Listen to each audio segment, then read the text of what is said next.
ils l'ont empêché d'embarquer, ont mis en doute son billet et ont appelé des renforts, ignorant totalement qu'ils détenaient les clés d'un contrat de 48 millions de dollars avec leur compagnie aérienne.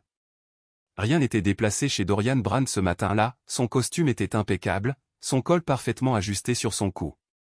Il se déplaçait dans le terminal 4 de JFK comme quelqu'un habitué aux matins précoces et aux réunions tardives. Dans sa main gauche, il tenait une housse à vêtements en cuir sombre, dans sa droite, une carte d'embarquement de première classe pour San Francisco. Il s'envolait pour le sommet sur la durabilité des produits agricoles de l'Ouest, où il devait prononcer le discours liminaire. À 58 ans, Dorian avait accompli cette routine un nombre incalculable de fois. Ce n'était pas le genre d'homme qui recherchait l'attention, il préférait l'efficacité discrète. Mais ce matin-là, quelque chose s'était tendu dans l'air dès l'instant où il atteignit la porte 17. La file pour l'embarquement ne s'était pas encore formée, quelques personnes attendaient à proximité, sirotant un café et faisant défiler leur téléphone. Dorian s'approcha du comptoir calmement, adressa un hochement de tête poli à la jeune femme de la porte d'embarquement et lui tendit sa carte. Elle ne la scanna pas. Au lieu de cela, elle leva les yeux vers lui, puis les reposa, plus lentement cette fois. Le genre de regard que les gens donnent quand ils ne savent pas s'il faut parler ou gagner du temps. Dorian attendit, sa posture dénuée de hâte, ses yeux sans question. Cette voix est réservée aux passagers premium uniquement, dit-elle avec une sécheresse qui ne correspondait pas à la situation. Je sais, dit Dorian d'une voix égale. Elle cligna des yeux, scanna enfin la carte d'embarquement et marqua une pause. Sa main resta suspendue au-dessus du scanner, mais elle ne cliqua pas.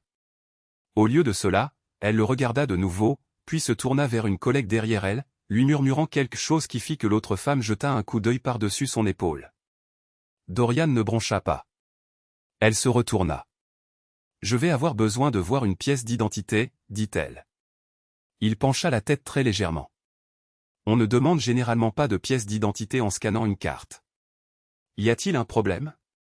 Elle hésita. C'est juste une mesure de sécurité. Il n'y avait aucune politique exigeant des vérifications d'identité à la porte d'embarquement. Il le savait, et elle aussi.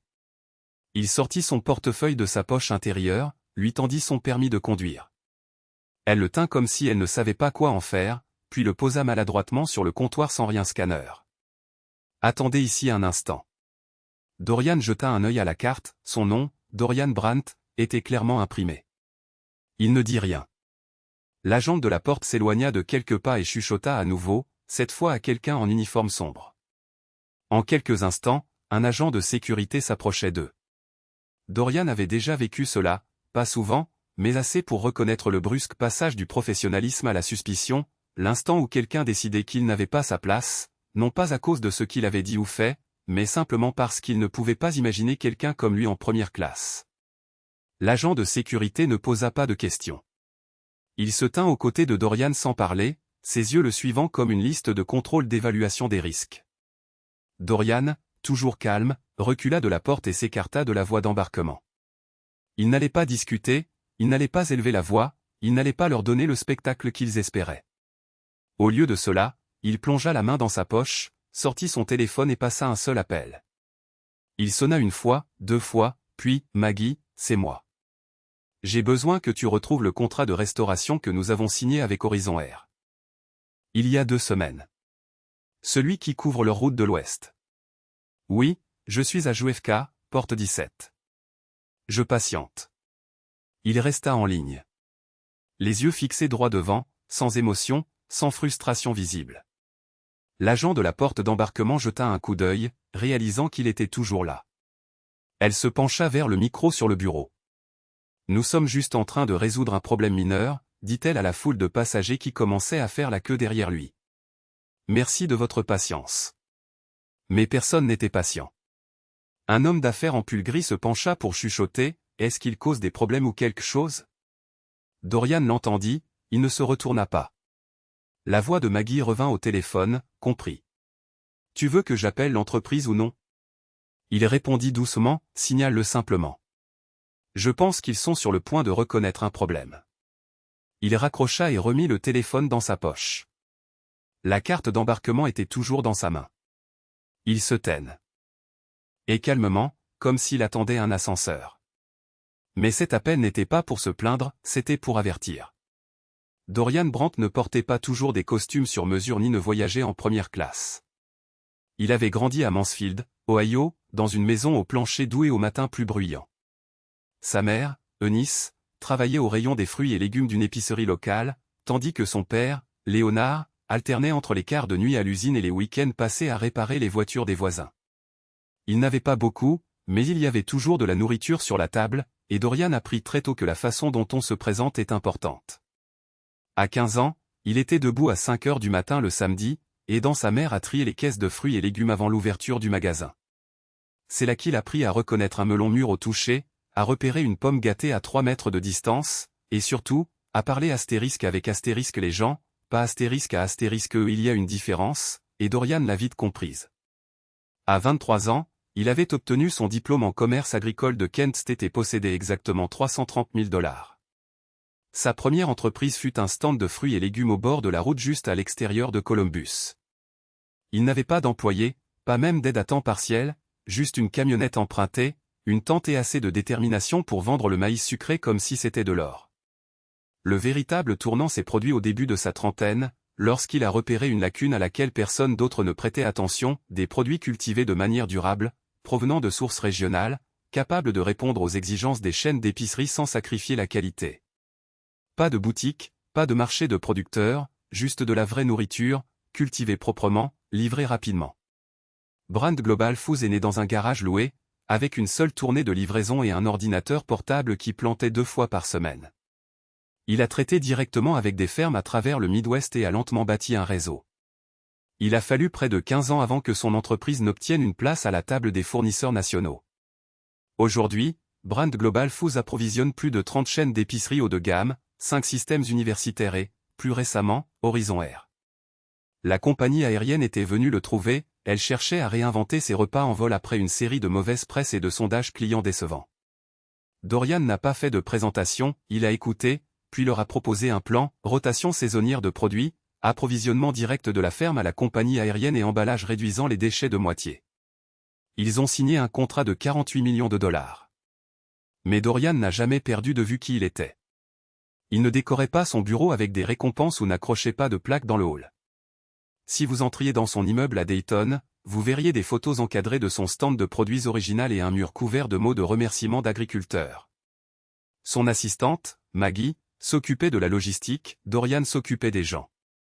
Il n'aimait pas non plus le drame, il fuyait l'attention et, par-dessus tout, il ne parlait pas de pouvoir, il l'utilisait simplement discrètement en cas de besoin.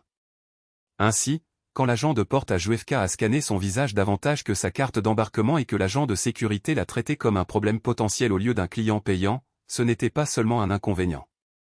C'était un rappel que peu importait le nombre de contrats qu'il signait ou le nombre d'avions qu'il aidait à approvisionner, certaines personnes ne voient que ce qu'elles s'attendent à voir, et quand vous ne correspondez pas à l'image qu'elles se sont construites dans leur tête, elles commencent à chercher des raisons de vous remettre en question. Mais Dorian n'avait pas besoin d'élever la voix pour prouver sa valeur, il avait passé toute une vie à laisser ses actions parler. Cet appel qu'il avait passé à la porte 17, ce n'était pas le début d'un problème, c'était lui qui offrait à la compagnie aérienne une chance de le résoudre discrètement, car si Dorian Brandt croyait en la grâce, il croyait aussi au principe. Mais rien de tout cela n'avait d'importance à la porte 17. La femme à la porte ne savait pas qui était Dorian Brandt. Pour elle, il n'était qu'un nom de plus sur une carte d'embarquement qu'elle ne reconnaissait pas, un nom dont elle avait décidé qu'il n'avait pas sa place dans la file où il se trouvait. Elle s'appelait Haley, la trentaine, nouvelle dans le métier et désireuse de faire ses preuves. Après son transfert de Tulsa à JFK un mois auparavant, elle avait des instructions strictes, maintenir l'ordre, s'en tenir au protocole et ne laisser personne dépasser les limites. Mais ce qui lui manquait, c'était l'expérience et l'instinct, ceux qui vous aident à décrypter une situation ou une personne sans tirer de conclusions hâtives. À présent, des passagers faisaient la queue. Un homme en coupe-vent bleu marine, avec un casque Bluetooth, faisait les 100 pas près du comptoir. Une femme avec un bagage à main fleurie se tenait derrière lui, observant le retard. Haley ajusta le micro de son col et murmura quelque chose dedans, mentionnant le besoin de renfort. Elle jeta un coup d'œil à Dorian, qui se tenait un peu à l'écart, détendu mais toujours présent. Sa collègue Mia se pencha, a-t-il réellement un problème? Haley haussa les épaules, il dit qu'il est en première classe. Mia haussa un sourcil, son dossier le confirme. Quel est le problème? Ale fronça les sourcils, ça ne me dit rien de bon. C'est à ce moment-là que la posture de Mia changea, pas de façon dramatique, juste assez pour envoyer un message, fais attention. Mais Ale ne prêtait pas attention, elle était concentrée sur son écran, faisant semblant de chercher une note de réservation qui n'existait pas. Pendant ce temps, l'agent de sécurité se tenait là, les bras croisés, jetant un coup d'œil à Dorian de temps à autre, mais n'offrant aucune explication quant à sa présence. Les passagers continuaient d'embarquer. La file de première classe s'éclaircissait. Ale jeta un coup d'œil vers la porte. Elle semblait nerveuse à présent, mais ne voulait pas perdre la face. Puis le téléphone de Dorian sonna. Il s'éloigna de quelques pas pour y répondre. La voix de Maggie était calme, d'accord, j'ai déjà envoyé une alerte à leur vice-président régional. J'ai aussi mis Jacques Reyna dans la boucle, c'est le responsable de l'intégration des services alimentaires de leur côté. Merci, dit Dorian doucement. Tiens-moi au courant. Il raccrocha, sans expression sur son visage, juste le calme. De retour au comptoir, Mia commençait à être mal à l'aise. Elle tira Ale à part, tu te rends compte de qui il est, murmura-t-elle. C'est Dorian Brandt. J'ai vu sa société sur la liste des fournisseurs la semaine dernière. Le nouvel accord pour les produits frais avec Horizon. L'estomac de Ale se noua. Attends, quoi? Oui, il possède Brand Global Foods. Il travaille avec nous. La bouche d'Ale devint sèche. Elle regarda Dorian, qui n'avait pas bougé, sa carte d'embarquement toujours à la main, sans expression de colère, sans confrontation. Peut-être devrions-nous simplement le faire embarquer maintenant, proposa Mia. Mais Ale paniqua. Non, si nous le faisons maintenant, on dirait que nous. Elle fut coupée par une voix dans son oreillette. Ale, j'ai besoin d'un statut sur le blocage à la porte 17, nous avons un signal de retard. Elle se figea. Juste un problème de passager, mais c'est sous contrôle. Le superviseur ne semblait pas convaincu. Assurez-vous que ça l'est. Nous avons des cadres de la direction qui arrivent ce matin, pas de surprise. Ale tenta de calmer ses mains. Elle regarda à nouveau Dorian, son calme la faisait se sentir de plus en plus insignifiante. Elle ne gérait pas un problème, elle en devenait un. Ale se tourna vers lui, prête à s'excuser, mais à cet instant, la porte d'embarquement bipa. Un autre passager entra, un homme en pantalon kaki jeta un coup d'œil en arrière et dit « Qu'est-ce qui se passe avec ce retard ?» Ale ne répondit pas, sa voix avait disparu. Puis Dorian fit un pas en avant, non pas vers le comptoir, mais vers la paroi vitrée qui donnait sur la piste. Il resta là, les mains croisées derrière le dos, observant une file de chariots à bagages passer. Il n'était pas pressé, il n'était pas anxieux, il regardait le temps jouer en sa faveur.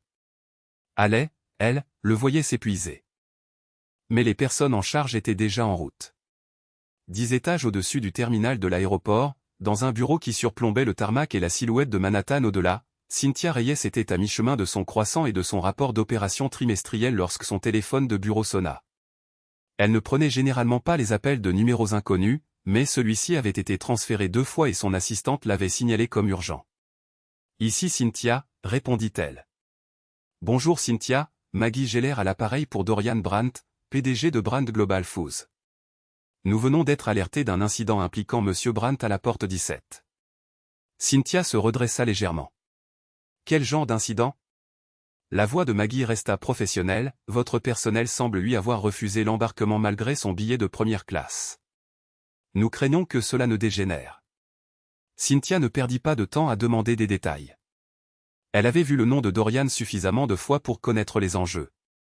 Horizon Air n'avait que récemment finalisé ses contrats de fournisseurs pour le prochain exergue. Ice Fiscal, et Brand Global n'étaient pas un fournisseur comme les autres, ils étaient le fournisseur. Ils étaient censés aider à la refonte complète de l'image de la restauration de la compagnie aérienne.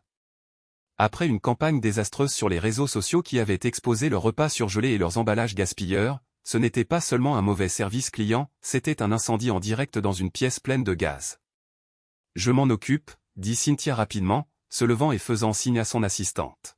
« Est-il toujours à la porte ?» Il est calme, mais manifestement maltraité. Cynthia était déjà sortie de son bureau, sa veste à la main, ses talons résonnant dans le couloir. Elle se tourna vers son assistante, « Fais-moi venir Sean et Elise du service de protection de la marque, tout de suite. » Pendant ce temps, au siège social à Minneapolis, le téléphone de Jacques Renaud sonna pendant un déjeuner de travail. « Jacques » dit Maggie, omettant les formalités, Dorian est retenu à la porte à JFK. Le personnel d'Horizon l'a signalé sans raison. Jacques faillit laisser tomber sa fourchette. « Vous plaisantez, j'espère » ? « Non, il a appelé personnellement. » Jacques recula de la table. « Je vais mettre Cynthia dessus. Elle est déjà en mouvement. Vous voudrez peut-être préparer le service juridique, juste au cas où. » Il ne répondit pas, raccrocha simplement et commença à composer un numéro. Si cela devenait public, cela pourrait démanteler des mois de travail sur le déploiement de la nouvelle campagne. Des communiqués de presse étaient prévus, des vidéos de lancement en cours de montage. Dorian Brand devait figurer dans leur campagne d'automne. L'initiative de Volèche, symbole de la durabilité alimentaire moderne, était désormais reléguée au second plan à une porte d'embarquement d'aéroport par quelqu'un qui ne savait pas à qui elle avait affaire. À la porte 17, Allais commençait à transpirer. Elle sentait le changement, non seulement à cause du silence glacial de Mia, mais aussi des passagers qui murmuraient maintenant ouvertement à propos du retard. Les gens sortaient leur téléphone, vérifiant le statut du vol au toujours pas d'embarquement. Puis, sans avertissement, un homme en costume bleu marine et arborant un badge d'identification Horizon s'approcha rapidement de la porte, suivi d'une femme en talons rouges, un téléphone toujours pressé contre son oreille. Cynthia. Elle termina l'appel, baissa lentement son téléphone et observa la scène. Dorian ne bougea pas. Il la regarda approcher mais ne fit pas un pas en avant. Il savait exactement qui elle était. Cynthia tendit la main, calme mais directe. « Monsieur Brandt, je suis Cynthia Reyes, directrice exécutive des opérations régionales. Puis-je vous parler en privé ?» Dorian hocha la tête une fois, glissant finalement son téléphone dans sa poche. « Bien sûr. » Ils s'éloignèrent de quelques pas. Derrière eux, Allais restait figée, ne sachant si elle devait suivre ou disparaître. Cynthia prit une inspiration.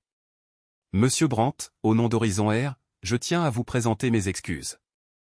J'ai déjà contacté notre équipe interne pour examiner la situation. Cela n'aurait pas dû arriver. J'aimerais vous accompagner personnellement jusqu'au vol. » Dorian ne réagit pas. Il demanda simplement « Savez-vous quel siège m'a été attribué ?» Elle vérifia sa tablette. « Siège 1A. » Il sourit faiblement. « Première rangée. » Intéressant. On m'a dit que cette file était réservée aux passagers premium. Cynthia ne sia pas, je vous prie de m'excuser. Dorian se pencha légèrement. Le problème n'est pas l'erreur, mademoiselle Reyes. C'est l'hypothèse derrière. Elle déglutit difficilement. Compris.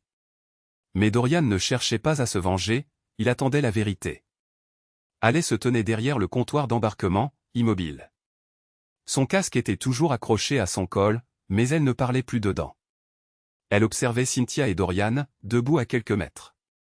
Leur conversation était trop discrète pour être entendue, mais assez forte pour tout changer. Les passagers avaient cessé d'embarquer. Les écrans affichaient toujours le vol à l'heure, mais rien ne bougeait. Mia évita de regarder dans la direction de Allais. Elle n'en avait pas besoin, tout le monde à la porte savait déjà que quelque chose n'allait pas. Cynthia se tourna pour faire signe à un autre homme, grand, cheveux blonds, lanière noire, posture corporate. C'était Justin Cole, le responsable juridique d'Horizon pour les opérations de la côte Est. Il avait été briefé dans l'ascenseur et savait qu'il valait mieux ne pas offrir d'explications. Il tendit la main à Dorian. « Monsieur Brandt, je voudrais m'excuser personnellement. Je comprends que cette expérience ait été. » Dorian le coupa doucement. « Je n'ai pas besoin d'excuses, monsieur Cole. J'ai besoin que vous expliquiez comment une chose pareille peut arriver après que nous ayons signé un contrat de 48 millions de dollars. » Justin marqua une pause. Il n'y avait pas de bonne réponse, pas de réplique préparée, pas de diversion approuvée par les relations publiques. Cynthia intervint. « Monsieur Brandt, nous comprenons la gravité de la situation.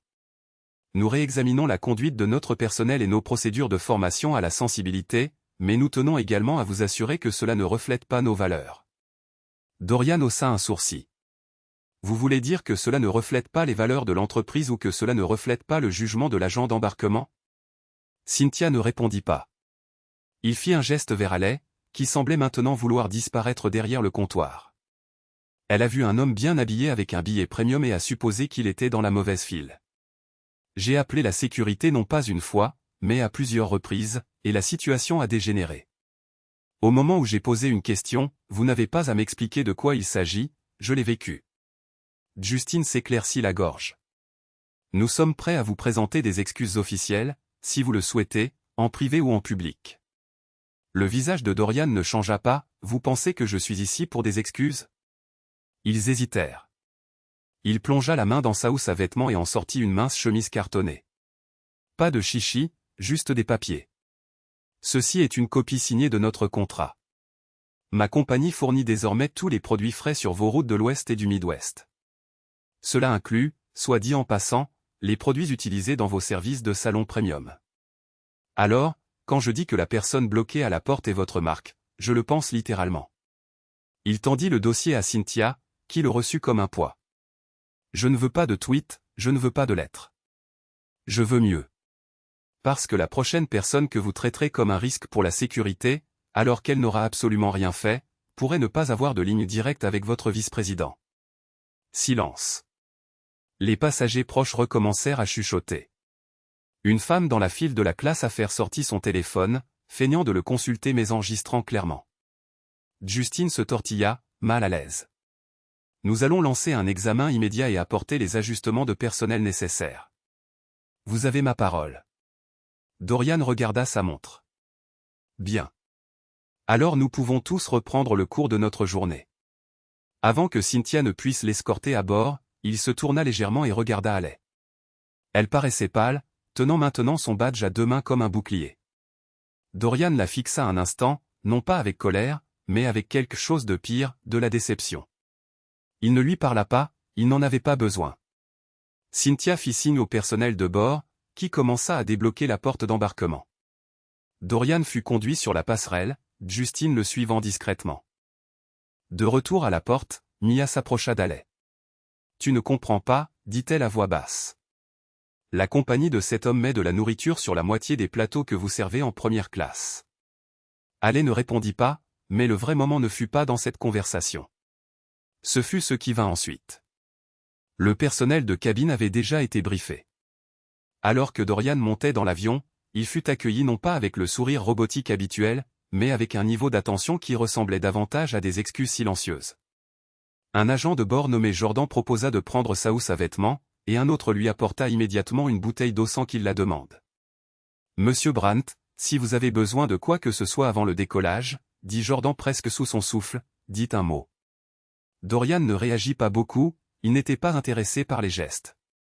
Il prit son siège en un A, posa l'eau sans y toucher et expira par le nez. Non pas de soulagement, juste une respiration contrôlée et mesurée. Dehors, quelque chose d'étrange se produisait. Le terminal était au ralenti. Les passagers vérifiaient maintenant les tableaux plus souvent. D'abord, le statut de la porte 17 passa de « embarquement » à « retardé », puis en 10 minutes, deux autres portes proches affichèrent le même. Un homme en blazer gris frappa sur le comptoir à la porte 18, pour se faire dire qu'il rencontrait un examen interne des systèmes. Ce n'était pas seulement le vol de Dorian, à travers le hall, 3 autres départs d'Horizon Air étaient retardés. Pas de raison spécifique, juste un langage vague, attente opérationnelle, traitement technique, coordination de l'équipage. En vérité, la direction avait ordonné un arrêt partiel, une pause discrète. Cynthia Reyes, après avoir escorté Dorian à bord, était entrée directement dans une salle de réunion sécurisée derrière le terminal. Elle était maintenant en conférence téléphonique avec le service juridique. RH et gestion de crise. La directive est claire, avant que cet incident ne se propage au public, tout devait être évalué. Journaux de bord des portes, notes du personnel, communication interne. Chaque employé ayant eu un contact direct avec Dorian ce matin-là était mis à l'écart. Personne ne l'admettrait à voix haute, mais l'avion ne décollerait pas tant que la compagnie n'aurait pas su exactement l'étendue des dégâts. De retour à bord, Dorian était assis les yeux fermés. Il n'était ni en colère ni déconcerté, mais son calme n'était pas de la sérénité. C'était l'expérience. Le genre qui vient de décennies passées à faire semblant que les choses ne font plus mal, simplement parce qu'on y est habitué. Il pensait à son père, Léonard, qui s'était vu refuser l'entrée d'une concession automobile parce que le gérant avait dit qu'il n'avait pas l'air de pouvoir se l'offrir. Il pensait à sa première réunion d'investisseurs à Columbus où quelqu'un l'avait pris pour le voiturier, et il pensait que, après tout ce temps, cela se produisait encore, juste à une altitude plus élevée. Jordan revint. Monsieur Brent, dit-il doucement, on nous a demandé de retarder brièvement le départ. Ils sont en train de régler quelque chose avec l'équipe du terminal. Nous vous tiendrons informés. Dorian hocha la tête une fois. Jordan hésita, puis ajouta, j'ai vu ce qui s'est passé dehors. Ce n'était pas juste. Dorian ouvrit les yeux. Merci. Le silence persista une seconde, puis Jordan dit, j'ai dit à mon jeune frère de regarder votre conférence à la conférence sur la durabilité l'année dernière. Il étudie l'agroscience. Vous lui avez rendu cela très concret. Je voulais juste que vous le sachiez. Dorian le regarda pour la première fois depuis l'embarquement, un petit sourire, pas théâtral, juste humain. J'apprécie. Alors que Jordan s'éloignait, les pilotes sortirent du cockpit et s'entretinrent avec un membre d'équipage principal près de l'avant. Leur voix était basse, mais pas assez. Dorian saisit une phrase, rétention au sol, aucune idée de la durée. Et quelque part à l'arrière de l'avion, un homme gémit audiblement, il fallait s'y attendre, cette compagnie aérienne ne s'en sort jamais. Dorian ne répondit pas. Il se pencha en arrière et regarda les nuages dériver à l'extérieur de la fenêtre. Il avait fait sa part. Le reste ne dépendait pas de lui. 20 minutes plus tard, le rapport interne arriva sur le bureau de Cynthia. Les journaux de bord des portes étaient vierges, aucune menace signalée, aucun incident enregistré. La seule irrégularité, un appel passé par l'agent de porte à la sécurité sans raison documentée. Cela seul était suffisant. Au moment où le vol commença enfin son repoussage, Halley avait été retiré discrètement du service. Pas d'annonce, pas de scène. Son nom n'apparaissait pas sur l'emploi du temps du lendemain. Une photo a fait surface cet après-midi-là. Quelqu'un dans le terminal l'avait prise, Dorian, debout calmement près de la porte d'embarquement, un téléphone à l'oreille, avec la légende, il n'a pas élevé la voix, il n'a pas bougé, mais tout l'aéroport a écouté. Mais les histoires comme celle-ci ne se terminent pas toujours comme on s'y attend. L'avion atterrit à San Francisco juste après 13h15, heure locale. Dorian fut l'un des derniers à quitter l'appareil, prenant son temps tandis que les passagers se précipitaient vers les covoiturages, les tapis à bagages et les correspondances. Il ne consulta son téléphone qu'une fois installé à l'arrière d'une Lincoln noire, en route pour le Marriott où le sommet de la durabilité des produits agricoles de l'Ouest était déjà en cours. Les notifications s'empilaient, des emails de Horizon X, un SMS de Maggie l'informant que l'équipe juridique avait pris contact avec un projet de lettre, et un lien vers un blog d'information local qui avait d'une manière ou d'une autre repris l'incident de JFK. Rien de viral. Pas encore. Rien d'explosif, juste une discrète onde se propageant dans les bons cercles à l'intérieur de la salle de conférence. La foule bourdonnait d'activité. Dorian entra inaperçu au début, mais tandis qu'il se dirigeait vers le côté de la scène où sa conférence était prévue, quelques participants commencèrent à le reconnaître. Il échangea de brèves salutations, serra quelques mains. Pas de mention de l'aéroport, pas de compassion, juste des affaires, la manière dont il le préférait. 20 minutes plus tard, il monta sur scène devant une salle comble. Sa conférence ne portait pas sur ce qui s'était passé à la porte 17, du moins pas directement. Elle traitait de la résilience de la chaîne d'approvisionnement alimentaire, de la manière dont de petites hypothèses en matière d'approvisionnement, de stockage et de livraison pouvaient engendrer de grandes conséquences. Il raconta l'histoire d'un cultivateur de betteraves au Kansas qui avait failli perdre sa récolte à cause d'un email manqué et comment cet email était devenu un tournant pour la rationalisation des systèmes de communication de son entreprise. Mais vers la fin, il fit une pause. Il regarda la salle des hommes et femmes d'affaires, des fournisseurs, des chercheurs universitaires, des experts en logistique et dit, parfois, le problème n'est pas le système, mais les raccourcis que nous prenons pour comprendre les gens. Il y eut un moment de silence. Il poursuivit, que nous parlions d'un nouvel agriculteur, d'un fournisseur ou de quelqu'un qui se tient à une porte avec une carte d'embarquement valide, ce que nous supposons en dit plus sur nous au monde que sur eux. Cela suscita des applaudissements discrets, pas retentissants, mais sincères.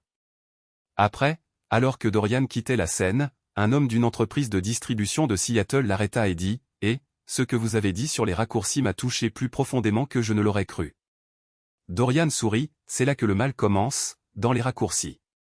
De retour à New York, Cynthia Reyes était assise dans son bureau, examinant un rapport de l'équipe d'audit interne.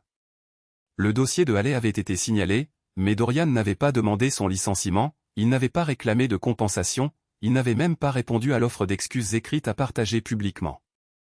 Il n'en avait pas besoin, le personnel de direction de la compagnie aérienne savait exactement ce qui s'était passé et il savait à quel point ils avaient failli perdre plus qu'un contrat. Dans les semaines qui suivirent, Horizon annonça discrètement un nouveau partenariat avec un groupe consultatif sur les droits civiques, axé sur la sensibilité en milieu de travail et la prévention des préjugés. Quelques médias firent le lien. Dorian fut mentionné une fois indirectement dans une citation d'un porte-parole d'Horizon, les événements récents nous ont rappelé le travail qu'il reste à accomplir. Dorian ne commenta pas, ne posta pas, ne retweeta pas. Il retourna au travail, et quand Maggie lui demanda s'il voulait parler à la presse après que JQ eut sollicité une demande d'interview, il dit « Dites-leur que je suis occupé à nourrir les gens ». Les semaines passèrent, puis les mois, et pourtant l'histoire perdura.